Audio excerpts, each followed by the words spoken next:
El deseado de todas las gentes, capítulo 35. Calla, enmudece. Había sido un día lleno de acontecimientos en la vida de Jesús. Al lado del mar de Galilea había pronunciado sus primeras parábolas, explicando de nuevo, mediante ilustraciones familiares, la naturaleza de su reino y la manera en que se establecería. Había comparado su propia obra a la del sembrador, el desarrollo de su reino al crecimiento de la semilla de mostaza y al efecto de la levadura en una medida de harina. Había descrito la gran separación final de los justos y de los impíos mediante las parábolas del trigo y de la cizaña y de la red del pescador. Había ilustrado la excelsa preciosura de las verdades que enseñaba mediante el tesoro oculto y la perla de gran precio, mientras que en la parábola del padre de familia había enseñado a sus discípulos cómo habían de trabajar como representantes suyos. Durante todo el día había estado enseñando y sanando, y al llegar la noche las muchedumbres se agolpaban todavía en derredor de él. Día tras día las había atendido, sin detenerse casi para comer y descansar. Las críticas maliciosas y las falsas representaciones con que los fariseos le perseguían constantemente hacían sus labores más pesadas y agobiadoras.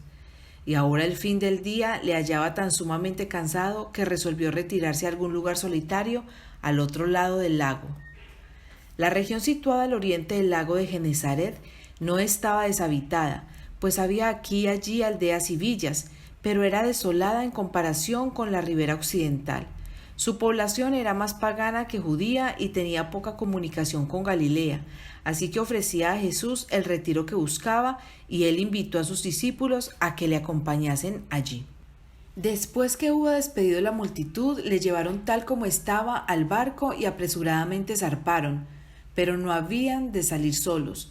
Había otros barcos de pesca cerca de la orilla que pronto se llenaron de gente que se proponía seguir a Jesús, ávida de continuar viéndole y oyéndole. El Salvador estaba por fin aliviado de la presión de la multitud y vencido por el cansancio y el hambre, se acostó en la popa del barco y no tardó en quedarse dormido. El anochecer había sido sereno y plácido y la calma reinaba sobre el lago, pero de repente las tinieblas cubrieron el cielo, bajó un viento furioso por los desfiladeros de las montañas que se abrían a lo largo de la orilla oriental y una violenta tempestad estalló sobre el lago. El sol se había puesto y la negrura de la noche se asentó sobre el tormentoso mar. Las olas agitadas por los furiosos vientos se arrojaban bravías contra el barco de los discípulos y amenazaban hundirlo. Aquellos valientes pescadores habían pasado su vida sobre el lago y habían guiado su embarcación a puerto seguro a través de muchas tempestades, pero ahora su fuerza y habilidad no valían nada. Se hallaban impotentes en las garras de la tempestad y desesperaron al ver cómo su barco se anegaba. Absortos en sus esfuerzos para salvarse, se habían olvidado de que Jesús estaba a bordo. Ahora, reconociendo que eran vanas sus labores y viendo tan solo la muerte delante de sí, se acordaron de aquel a cuya orden habían emprendido la travesía del mar. En Jesús se hallaba su única esperanza. En su desamparo y desesperación clamaron: «Maestro, maestro», pero las densas tinieblas le ocultaban de su vista. Sus voces eran ahogadas por el ruido de la tempestad y no recibían respuesta. La duda y el temor los asaltaban. ¿Les habría abandonado Jesús? ¿Sería ahora impotente para ayudar a sus discípulos aquel que había vencido la enfermedad, los demonios y aún la muerte? ¿No se acordaba de ellos en su angustia? Volvieron a llamar, pero no recibieron otra respuesta que el silbido del rugiente huracán. Ya se estaba hundiendo el barco. Dentro de un momento, según parecía, iban a ser tragados por las hambrientas aguas. De repente, el fulgor de un rayo rasgó las tinieblas y vieron a Jesús acostado y dormido sin que le perturbase el tumulto. Con asombro y desesperación exclamaron: «Maestro, ¿no tienes cuidado que perecemos?». ¿Cómo podía él descansar tan apaciblemente mientras ellos estaban en peligro luchando con la muerte? Sus clamores despertaron a Jesús, pero al iluminarse el resplandor del rayo, vieron la paz del cielo reflejada en su rostro. Leyeron en su mirada un amor abnegado y tierno, y sus corazones se volvieron a él para exclamar: «Señor, sálvanos que perecemos». Nunca dio un alma expresión a este clamor sin que fuese oído. Mientras los discípulos hacían sus remos para hacer un postrer esfuerzo, Jesús se levantó. De pie en medio de los discípulos mientras la tempestad rugía, las olas se rompían sobre ellos y el relámpago iluminaba su rostro, levantó la mano, tan a menudo empleada en hechos de misericordia, y dijo al mar airado: «Calla, enmudece». La tempestad cesó, las olas reposaron, disipáronse las nubes y las estrellas volvieron a resplandecer. El barco descansaba sobre un mar sereno. Entonces, volviéndose a sus discípulos, Jesús les preguntó con tristeza: ¿por qué estáis así amedrentados? ¿Cómo no tenéis fe? El silencio cayó sobre los discípulos. Ni siquiera Pedro intentó expresar la reverencia que llenaba su corazón. Los barcos que habían salido para acompañar a Jesús se habían visto en el mismo peligro que el de los discípulos. El terror y la desesperación se habían apoderado de sus ocupantes, pero la orden de Jesús había traído calma a la escena de tumulto. La furia de la tempestad había arrojado los barcos muy cerca unos de otros, y todos los que estaban a bordo de ellos habían presenciado el milagro. Una vez que se hubo restablecido la calma, el temor quedó olvidado. La gente murmuraba entre sí preguntando: ¿qué hombre es este que aun los vientos y la mar le obedecen? Cuando Jesús fue despertado para hacer frente a la tempestad, se hallaba en perfecta paz. No había en sus palabras ni en su mirada el menor vestigio de temor, porque no había temor en su corazón. Pero él no confiaba en la posesión de la omnipotencia. No era en calidad de dueño de la tierra, del mar y del cielo, como descansaba en paz. Había depuesto ese poder y aseveraba: no puedo yo en mí mismo hacer nada. Jesús confiaba en el poder del Padre, descansaba en la fe en el amor y cuidado de Dios, y el poder de aquella palabra que calmó la tempestad era el poder de Dios.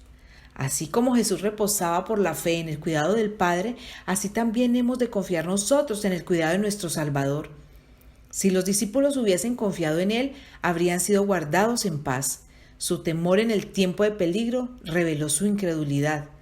En sus esfuerzos por salvarse a sí mismos, se olvidaron de Jesús, y únicamente cuando, desesperando de lo que podían hacer, se volvieron a Él, pudo ayudarles. ¿Cuán a menudo experimentamos nosotros lo que experimentaron los discípulos? Cuando las tempestades de la tentación nos rodean y fulguran los fieros rayos y las olas nos cubren, batallamos solos con la tempestad, olvidándonos de que hay uno que puede ayudarnos. Confiamos en nuestra propia fuerza hasta que perdemos nuestra esperanza y estamos a punto de perecer. Entonces nos acordamos de Jesús, y si clamamos a Él para que nos salve, no clamaremos en vano. Aunque Él con tristeza reprende nuestra incredulidad y confianza propia, nunca deja de darnos la ayuda que necesitamos. En la tierra o en el mar, si tenemos al Salvador en nuestro corazón, no necesitamos temer. La fe viva en el Redentor serenará el mar de la vida, y de la manera que Él reconoce como la mejor, nos librará del peligro. Este milagro de calmar la tempestad encierra otra lección espiritual. La vida de cada hombre testifica acerca de la verdad de las palabras de la Escritura. Los impíos son como la mar en tempestad, que no puede estarse quieta. No hay paz, dijo mi Dios, para los impíos. El pecado ha destruido nuestra paz. Mientras el yo no está subyugado, no podemos hallar descanso. Las pasiones predominantes en el corazón no pueden ser regidas por facultad humana alguna. Somos tan impotentes en esto como los discípulos para calmar la rugiente tempestad. Pero el que calmó las olas de Galilea ha pronunciado la palabra que puede impartir paz a cada alma. Por fiera que sea la tempestad, los que claman a Jesús: Señor, sálvanos, hallarán liberación. Su gracia, que reconcilia al alma con Dios, calma las contiendas de las pasiones humanas, y en su amor el corazón descansa. Hace parar la tempestad en sosiego y se apaciguan sus ondas. Alégranse luego porque se reposaron, y Él los guía al puerto que deseaban. Justificados pues por la fe, tenemos paz para con Dios por medio de nuestro Señor Jesucristo. Y el efecto de la justicia será paz, y la labor de justicia, reposo y seguridad para siempre. Por la mañana temprano el Salvador y sus compañeros llegaron a la orilla, y la luz del sol naciente se esparcía sobre el mar y la tierra como una bendición de paz.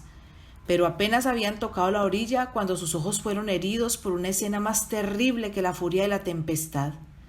Desde algún escondedero entre las tumbas, 2 locos echaron a correr hacia ellos como si quisieran despedazarlos. De sus cuerpos colgaban trozos de cadenas que habían roto al escapar de sus prisiones.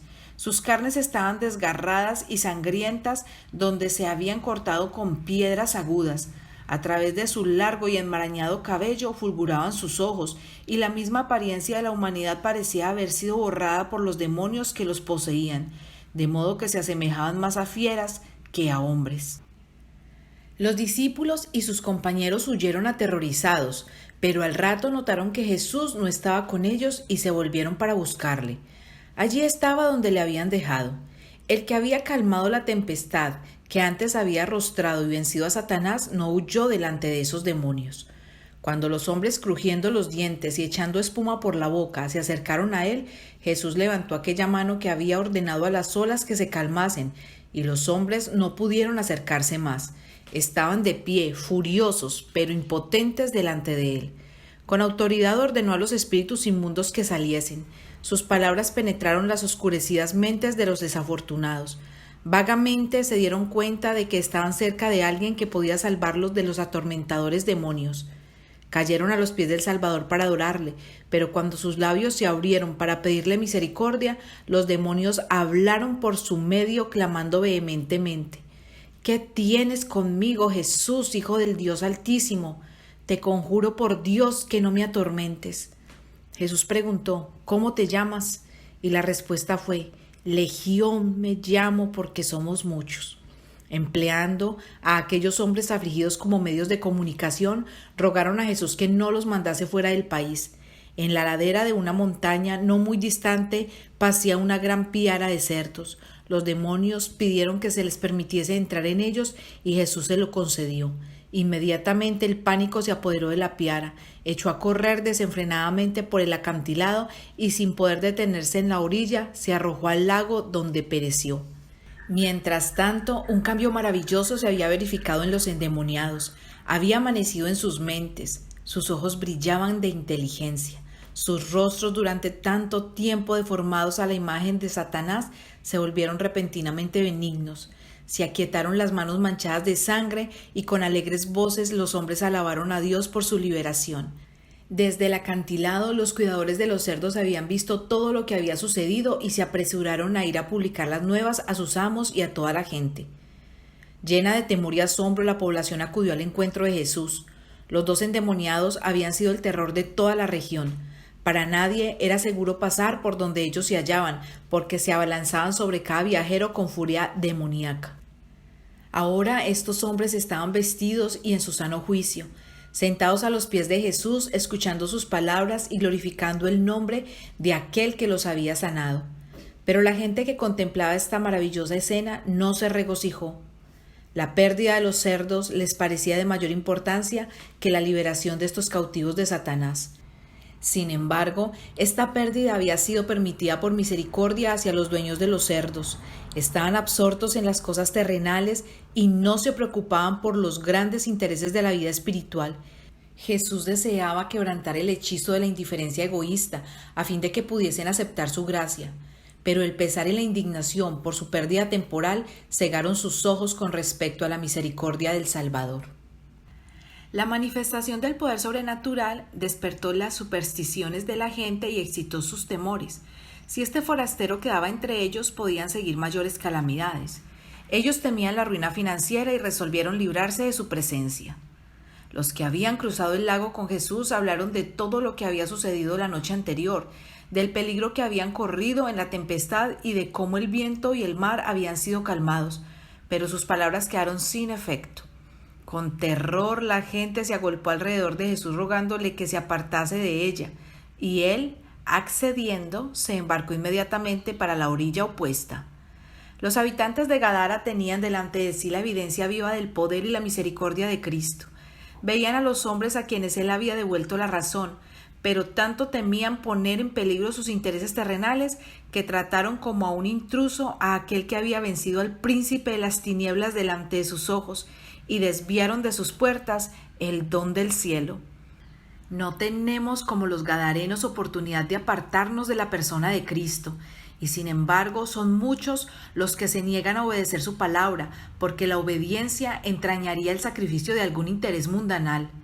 Por temor a que su presencia les cause pérdidas pecuniarias, muchos rechazan su gracia y ahuyentan de sí a su espíritu. Pero el sentimiento de los endemoniados curados era muy diferente. Ellos deseaban la compañía de su libertador. Con él se sentían seguros de los demonios que habían atormentado su vida y agostado su virilidad. Cuando Jesús estaba por subir al barco, se mantuvieron a su lado y arrodillándose le rogaron que los guardase cerca de él, donde pudiesen escuchar siempre sus palabras. Pero Jesús les recomendó que se fuesen a sus casas y contaran cuán grandes cosas el Señor había hecho por ellos. En esto tenían una obra que hacer: ir a un hogar pagano y hablar de la bendición que habían recibido de Jesús. Era duro para ellos separarse del Salvador. Les iban a asediar seguramente grandes dificultades en su trato con sus compatriotas paganos, y su largo aislamiento de la sociedad parecía haberlos descalificado para la obra que él había indicado, pero tan pronto como Jesús les señaló su deber, estuvieron listos para obedecer.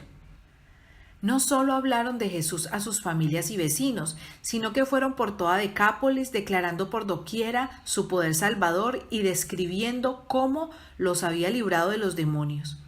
Al hacer esta obra podían recibir una bendición mayor que si con el único fin de beneficiarse a sí mismos hubieran permanecido en su presencia.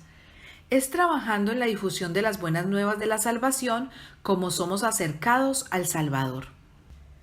Los 2 endemoniados curados fueron los primeros misioneros a quienes Cristo envió a predicar el Evangelio en la región de Decápolis.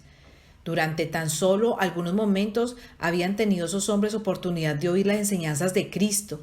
Sus oídos no habían percibido un solo sermón de sus labios.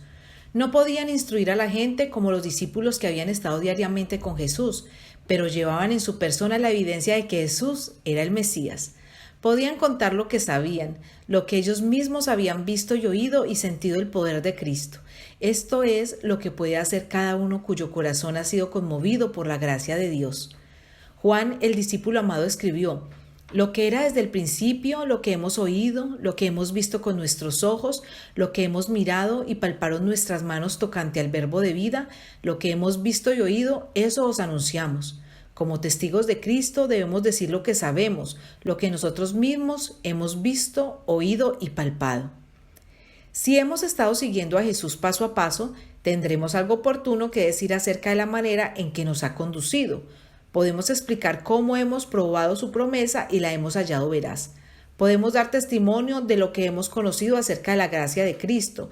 Este es el testimonio que nuestro Señor pide y por falta del cual el mundo perece. Aunque los habitantes de Gadara no habían recibido a Jesús, Él no los dejó en las tinieblas que habían elegido. Cuando le pidieron que se apartase de ellos, no habían oído sus palabras, ignoraban lo que rechazaban. Por lo tanto, les volvió a mandar luz y por medio de personas a quienes no podían negarse a escuchar. Al ocasionar la destrucción de los cerdos, Satanás se proponía apartar a la gente del Salvador e impedir la predicación del Evangelio en esa región. Pero este mismo incidente despertó a toda la comarca como no podría haberlo hecho otra cosa alguna y dirigió su atención a Cristo. Aunque el Salvador mismo se fue, los hombres a quienes había sanado permanecieron como testigos de su poder. Los que habían sido agentes del príncipe de las tinieblas vinieron a ser conductos de luz, mensajeros del Hijo de Dios. Los hombres se maravillaban al escuchar las noticias prodigiosas. Se abrió una puerta a la entrada del Evangelio en toda la región. Cuando Jesús volvió a Decápolis, la gente acudía a él y durante 3 días no solo los habitantes de un pueblo, sino miles de toda la región circundante oyeron el mensaje de salvación. Aún el poder de los demonios está bajo el dominio de nuestro Salvador y Él predomina para bien sobre las obras del mal. El encuentro con los endemoniados de Gadara encerraba una lección para los discípulos. Demostró las profundidades de la degradación a las cuales Satanás está tratando de arrastrar a toda la especie humana y la misión que traía Cristo de librar a los hombres de su poder. Aquellos míseros seres que moraban en los sepulcros, poseídos de demonios, esclavos de pasiones indomables y repugnantes concupiscencias, representan lo que la humanidad llegaría a ser si fuese entregada a la jurisdicción satánica. La influencia de Satanás se ejerce constantemente sobre los hombres para enajenar los sentidos, dominar la mente para el mal e incitar a la violencia y al crimen. Él debilita el cuerpo, oscurece el intelecto y degrada el alma. Siempre que los hombres rechacen la invitación del Salvador, se entregan a Satanás. En toda ramificación de la vida, en el hogar, en los negocios y aún en la iglesia, son multitudes los que están haciendo esto hoy. Y a causa de esto la violencia y el crimen se han difundido por toda la tierra. Las tinieblas morales, como una mortaja, envuelven las habitaciones de los hombres. Mediante sus especiosas tentaciones, Satanás induce a los hombres a cometer males siempre peores hasta provocar completa degradación y ruina. La única salvaguardia contra su poder se halla en la presencia de Jesús. Ante los hombres y los ángeles, Satanás se ha revelado como el enemigo y destructor del hombre, Cristo como su amigo y libertador. Su espíritu desarrollará en el hombre todo lo que ennoblece el carácter y dignifica la naturaleza. Regenerará al hombre para la gloria de Dios en cuerpo, alma y espíritu, porque no nos ha dado Dios el espíritu de temor, sino el de fortaleza y de amor y de templanza. En griego, mente sana. Él nos ha llamado para alcanzar la gloria, el carácter de nuestro Señor Jesucristo. Nos ha llamado a ser hechos conformes a la imagen de su Hijo. Y las almas que han sido degradadas en instrumentos de Satanás siguen todavía mediante el poder de Cristo, siendo transformadas en mensajeras de justicia y enviadas por el Hijo de Dios a contar cuán grandes cosas el Señor ha hecho contigo y cómo ha tenido misericordia de ti.